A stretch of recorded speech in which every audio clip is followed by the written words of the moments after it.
¿Qué pasaría si los sueños animados de los años 90 no fueran solo risas y colores, sino pesadillas tan peligrosas para que el mundo las viera, detrás de las sonrisas y de las canciones pegadizas?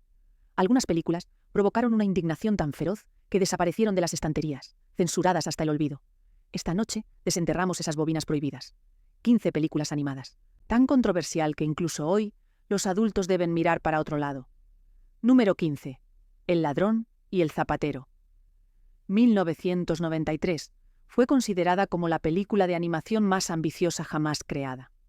El ladrón en la película fue el gran proyecto de Richard Williams. Su reputación creció durante la producción. Se decía que podría superar a Disney. La historia sigue a un humilde zapatero y a un ladrón Wiley, atrapados en fantasía árabe surreal, de ilusiones y decorados. Pero aquí va el giro, de veras ya. La película fue maldita por su propio brillo. Williams trabajó, durante casi 30 años, buscando perfección. Los estudios se impacientaron, los presupuestos estallaron y surgieron rumores de que la animación era demasiado extraña para público familiar. A principios de los 90, ejecutivos de Warner Bros. Entraron en pánico y exigieron cambios, reescrituras y canciones nuevas. La película fue mutilada, recortada de forma torpe y enterrada. Los críticos atacaron las versiones estrenadas, llamándolas incoherentes y sin vida. El público quedó confuso durante años. La visión original se convirtió en un fantasma entre la animación y quedó oculto a la vista del público. Las ediciones en VHS fueron alteradas y las proyecciones de cortes inacabados quedaron encerradas. Sus consecuencias son casi míticas. Los animadores siguen hablando de la obra maestra perdida, armando adiciones pirateadas con fragmentos y copias. Para muchos fans, El ladrón y el zapatero no es solo película de fans, sino promesa rota, visión radical y peligrosa para estudios que la temían. Al final, refleja la cruel verdad de la década. A veces la propia brillantez fue censurada. Número 14. Little Nemo. Adventures in Slumberland. 1992, en papel. Little Nemo debería haber sido verdaderamente mágico. Adaptado del querido y legendario cómic de Winsor McCay de principios del siglo XX. Prometía asombro y un milagro a un niño que viajaba por Slumberland, encontrando palacios surreales, reinos de pesadillas y criaturas fantásticas cuando se estrenó en Japón. Los críticos elogiaron sus imágenes oníricas, llamándolas un audaz experimento de cooperación este-oeste. Pero el estreno estadounidense contó otra historia. Grupos de padres criticaron la película por ser demasiado aterradora para niños. Imágenes oscuras de monstruos y paisajes distorsionados provocaron pánico. En una era ya tensa sobre la infancia, organizaciones religiosas dijeron que la lógica onírica ocultaba temas, sembrando rumores de mensajes subliminales tras las cámaras. El caos reinó en el proyecto. Pasaron numerosos directores, leyendas como George Lucas y Chuck Jones. Cada uno se fue citando batallas creativas con los productores. Retrasos de producción, costos inflados y rumores de que los estudios temían demandas si niños traumados sufrían pesadillas. Cuando la película llegó a los cines, los distribuidores apenas la promocionaron. Algunos cines la retiraron tras una semana, presionados por las quejas. Little Nemo desapareció pronto en las versiones de video casero, censurada o imposible de encontrar. Durante décadas, el público estadounidense solo lo conoció por importaciones borrosas o nostalgia susurrada. Con el tiempo, ganó fama de culto entre la animación, famosa por su audacia, pese a su supresión y a su legado. Nos recuerda que en los 90, hasta los sueños podían prohibirse. La frontera entre fantasía y lo prohibido era más delgada de lo que cualquiera admitía. El número 13, caída en 1994, cuando por primera vez se deslizó ante pantallas alemanas. Un día muy gris parecía otra película animada, pero no era un cuento de hadas adaptado de la novela policial de Akiche. Contaba la historia de Francis, un gato muy doméstico que investigaba crímenes de felinos crueles por toda una ciudad que se desmorona. Lo que vino fue noir empapado de ritos de culto y violento brutal. Imagina al público infantil esperando una aventura. Se topa con autopsias de gatos, visiones de horror con experimentos y personajes mutilados irreconocibles. En Alemania, críticos quedaron atónitos. Unos alabaron su gran ambición. Decían que era trauma disfrazado de animación. Cuando los distribuidores evaluaron el estreno internacional, los grupos de padres en Estados Unidos y Reino Unido activaron las alarmas. Lo etiquetaron como cartoon horror y los censores rechazaron la distribución comercial. Detrás de cámaras, los creadores de la película sabían que la controversia era inevitable. Los estudios de animación ya habían luchado por financiarla. No gran empresa quería que se adjuntara su nombre. Rumores afirmaban que American Studios bloqueó tratos de importación, temiendo demandas de padres sorprendidos.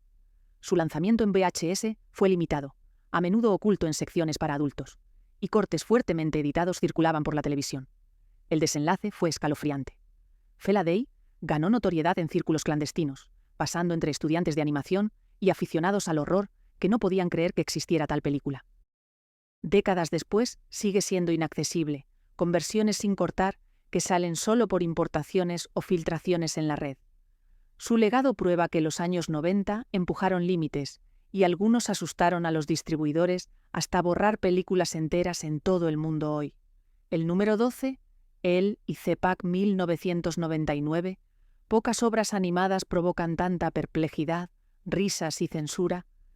En apariencia era un culto surcoreano, Hee y Siak, y una comedia de ciencia ficción sobre dos delincuentes menores que navegan una distopía movida por desechos humanos. Su premisa extraña, guerras de pandillas violentas y humor surreal, la hicieron infame incluso antes de su estreno. Pero, un giro inesperado. Los censores no ríen. Las autoridades coreanas temieron y lo tildaron de inapto para audiencias generales por su crudeza y gore. Distribuidores extranjeros dudaron ante rumores de que festivales importantes lo rechazaron a puerta cerrada. Cuando se proyectó, ya había sido recortado, despojado de algunas de sus secuencias más violentas, a escondidas. El caos se gestó. Los cineastas lucharon contra el colapso financiero y rehacieron escenas tras la marcha de inversores. Luego, animadores dijeron que el proyecto casi cayó 3 veces. Cada vez resurgió por obstinación. Los compradores internacionales lo vieron riesgoso. Algunos territorios prohibieron importaciones. La respuesta del público fue mixta. Fans de culto elogiaron su audacia y la aplaudaron por su lenguaje soez. Los críticos de Tarantino, entusiasmados, recularon, llamándola ofensiva, más allá de la sátira. La censura hizo que nunca llegara a verse. Las audiencias generalistas la condenaron a un nicho. Proyecciones de medianoche y escasas tiradas en DVD hoy. Y Sipok continúa vivo, como una leyenda susurrada, una película tan grotesca y desafiante que muchos aún no creen que exista. Demostró que los 90 no fueron solo de animación familiar. También produjeron películas para sobrevivir en un mercado arcaico. El 11, Cool World, 1992.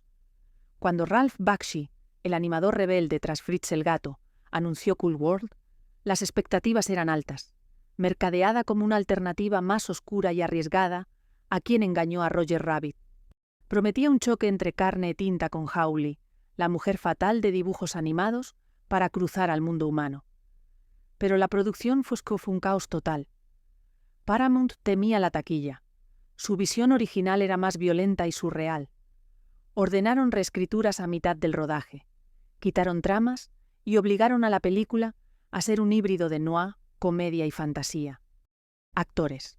Brad Pitt y Kim Basinger fueron sorprendidos durante la tormenta, y luego críticos señalaron que sus interpretaciones confusas indicaban un guión montado al vuelo. La polémica no terminó allí. Cortes de Cool World se proyectaron ante audiencias. Estalló indignación. Con tono, jefes ordenaron más ediciones y corrieron rumores de que se destruyeron carretes. Circulaban rumores de que Basinger empujó un recorte más suave, buscando convertirlo en historia apta para la familia, que chocaba con la intención de Shee. Al estrenarse, la crítica lo destrozó. Roger Ebert lo llamó incomprensible. Mientras otros advertían a los padres que no se dejaran engañar por su exterior, cines se negaron a proyectarlo y lo tildaron de dudoso en su país de origen. El estreno en video ya fue restringido en varias regiones y se fue de los estantes. El legado de Cool World es traición, también un ambicioso proyecto censurado y enterrado por el pánico del estudio. Sirve como recordatorio de que en 90, cuando la animación parecía intocable, experimentos asustaron a Hollywood.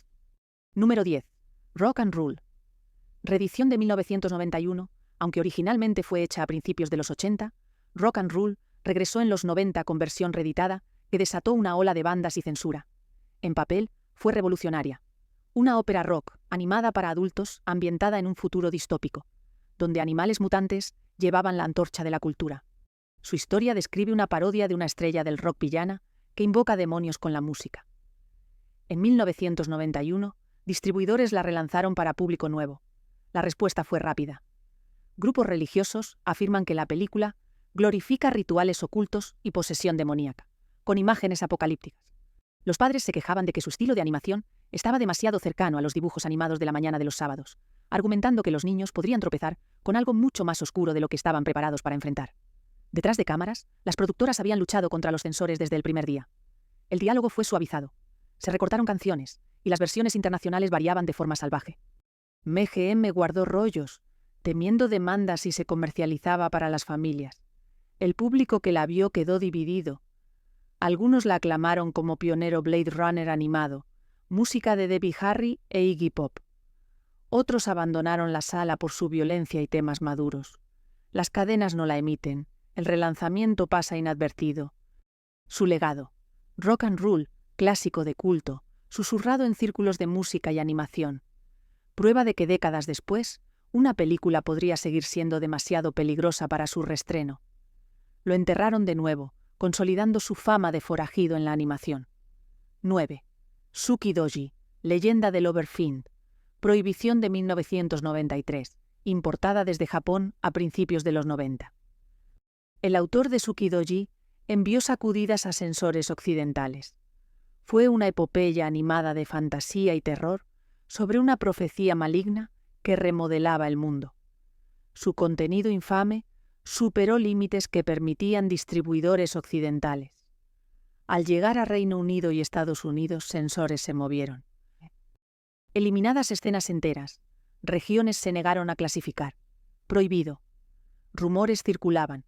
Proyecciones británicas provocaron desmayos e indignación general. Grupos religiosos llamaron corrupción en caricatura. Tabloides publicaron titulares, advirtiendo a padres sobre Apocalipsis animado que circula en VHS. Detrás del telón, la controversia era más caótica. Los distribuidores discutían recortes. Unos querían suavizarla para estreno más amplio. Otros empujan el factor sorpresa para estatus de culto. En Australia, la policía supuestamente calificó tiendas con copias sin cortar, consolidando su infamia. La recepción estuvo también dividida. Los fanáticos del anime lo elogiaron por ser audaz, vanguardista y rompedor de límites. Los críticos lo calificaron como imposible de ver también.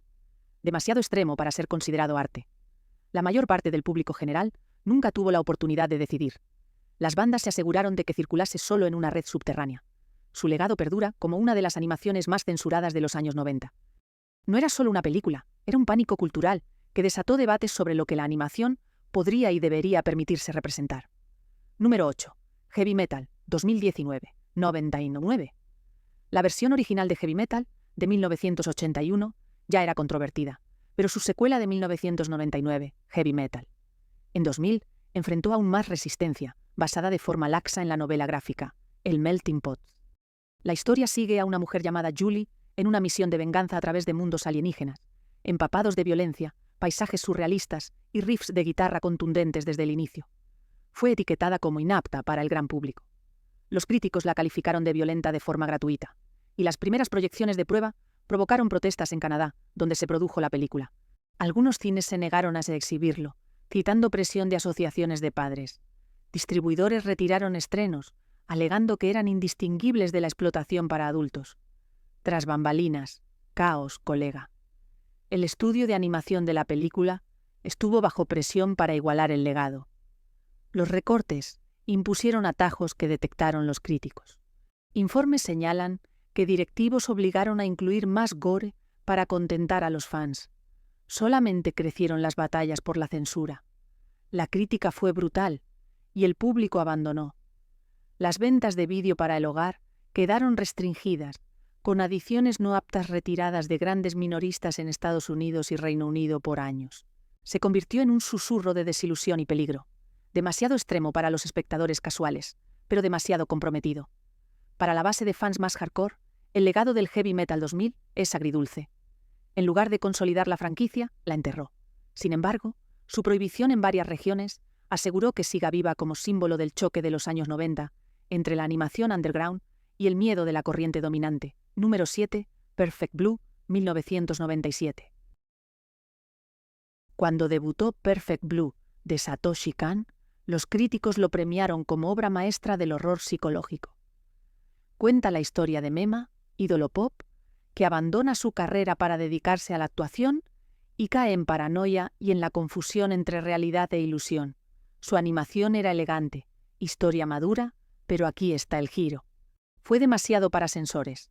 La audiencia noventera no estaba lista para exploraciones de identidad, obsesión y violencia. Algunos distribuidores protestaron, diciendo que era inapto para cualquier clasificación. Gran Bretaña, famosa por restringirla años, decía que incluso versiones editadas eran señaladas por Watchdog de Estados Unidos. Solo tuvo edición limitada en VHS clandestino. Detrás de cámaras, el director luchó para conservar su visión. Los ejecutivos presionaron al director para suavizar sus aspectos oscuros. Él rechazó esa decisión y selló su destino como lanzamiento prohibido o restringido.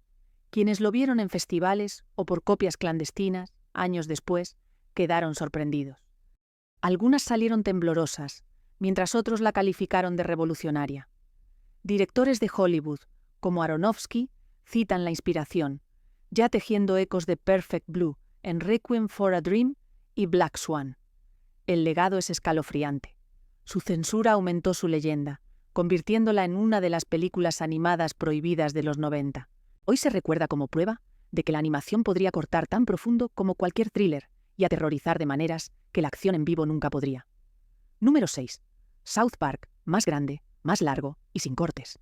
1999. Los creadores de South Park ya eran notoriamente conocidos por empujar los límites de la televisión de gran alcance, pero cuando estrenaron su largometraje en 1999, incluso los censores veteranos retrocedieron. Promocionado como una comedia, entregó una avalancha de sátira dirigida a la política, a los medios, al pánico y a la censura misma. Su historia sigue a niños de South Park al descubrir película canadiense. Esto provoca indignación, disturbios y guerra. Aquí explotó ya. Gobiernos y comisiones de clasificación buscaron prohibirla en Irlanda. Secciones enteras fueron prohibidas. Australia casi se niega a clasificarla.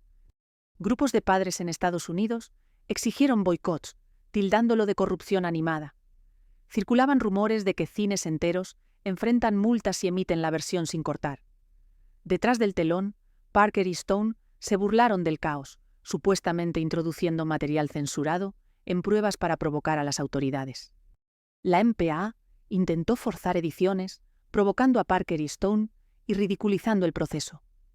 En entrevistas, a la gente le encantó.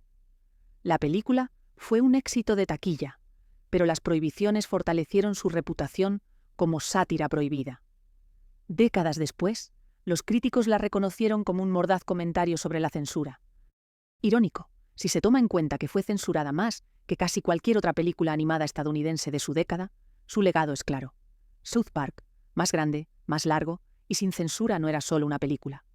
Fue una línea de batalla en las guerras culturales de los años 90, demostrando cuán aterrorizados estaban los estudios y los gobiernos ante la risa que se volvía peligrosa.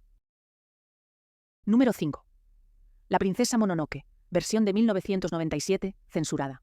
A primera vista, La princesa Mononoke de Miyazaki parece ser una fantasía amplia y de alcance épico sobre los bosques de los dioses y el conflicto humano. Cuando se estrenó en Japón, rompió numerosos récords de taquilla, convirtiéndose en una de las epopeyas animadas más queridas y veneradas que hayan existido jamás. Pero cuando los distribuidores occidentales la prepararon para su estreno, se desató un pánico general ante las batallas violentas de la película, las decapitaciones y una representación implacable de la destrucción ambiental, lo que causó una preocupación inmediata. En Gran Bretaña y Estados Unidos, los ejecutivos exigieron recortes. ¿Sabes? Rumores señalaban que censores pretendían recortar secuencias para acortar la duración. Entre bastidores, se desató una batalla épica. Harvey Weinstein exigía recortes y recibió una réplica legendaria. Studio Ghibli le envió una katana con una nota, sin cortes. A pesar de ello, algunos mercados censuraron el estreno, recortando momentos violentos.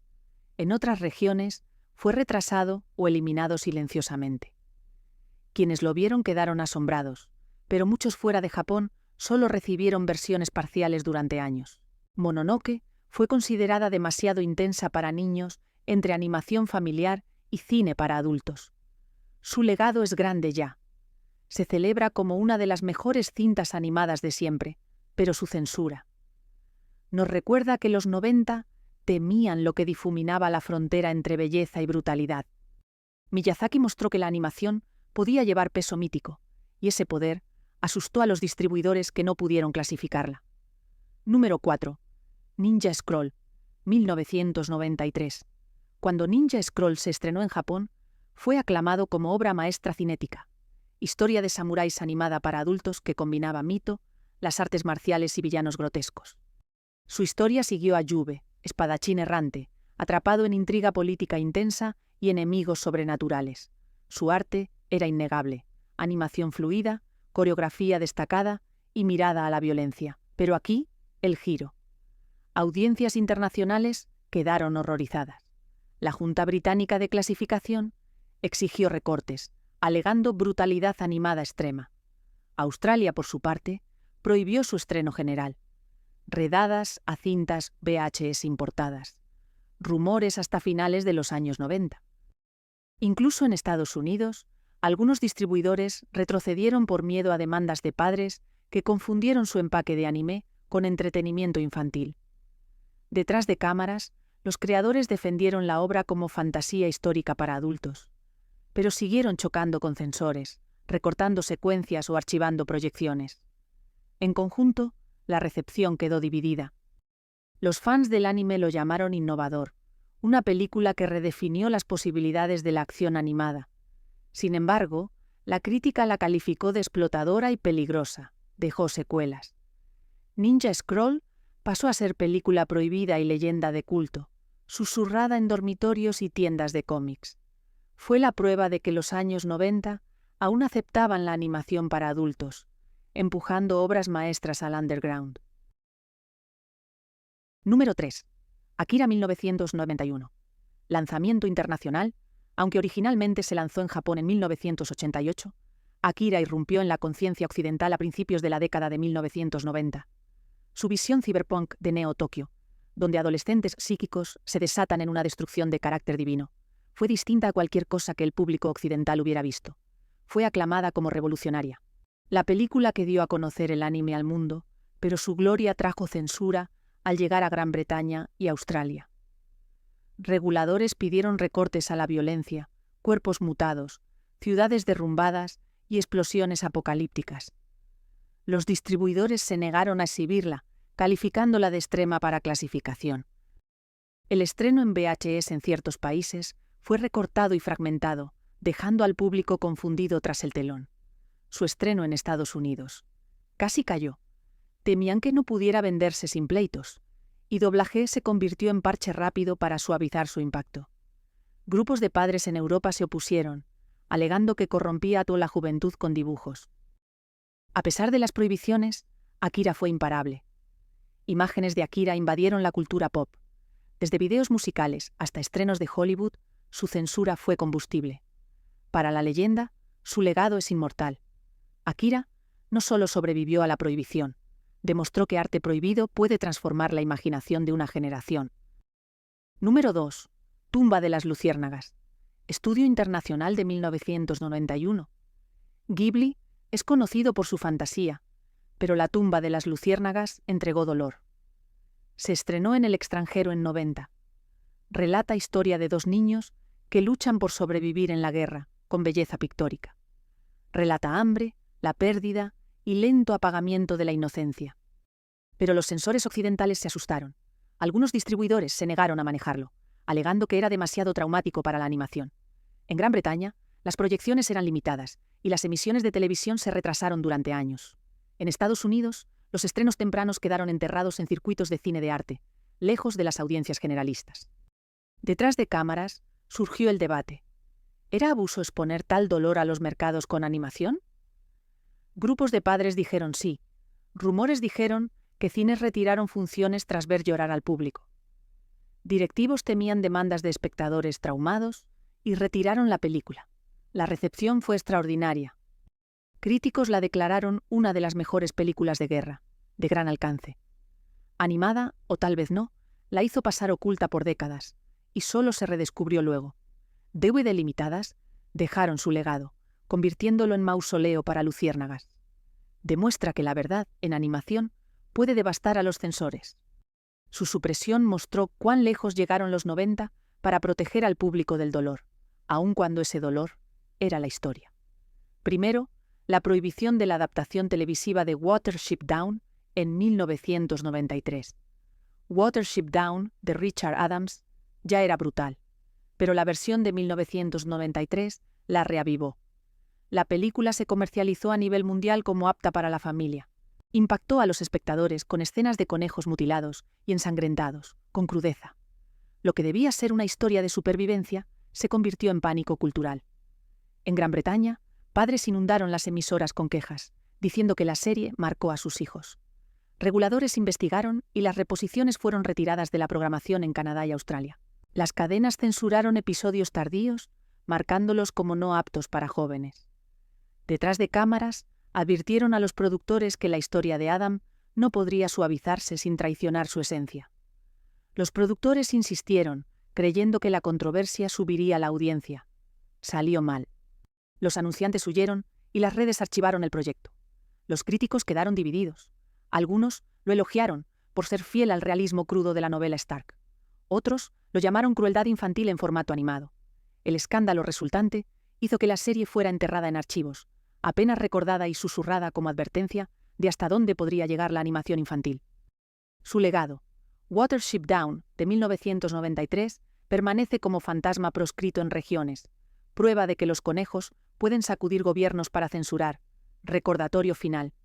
En los 90, la animación seguía asustando lo suficiente para borrar pesadillas de culto y volverse censurada. Estas 15 películas demuestran que los 90 no fueron solo fantasía.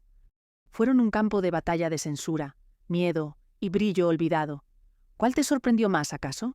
Cuéntame en comentarios. No olvides darle like, suscribirte y compartir, porque algunas historias merecen ser recordadas, aunque otros hayan intentado ocultarlas.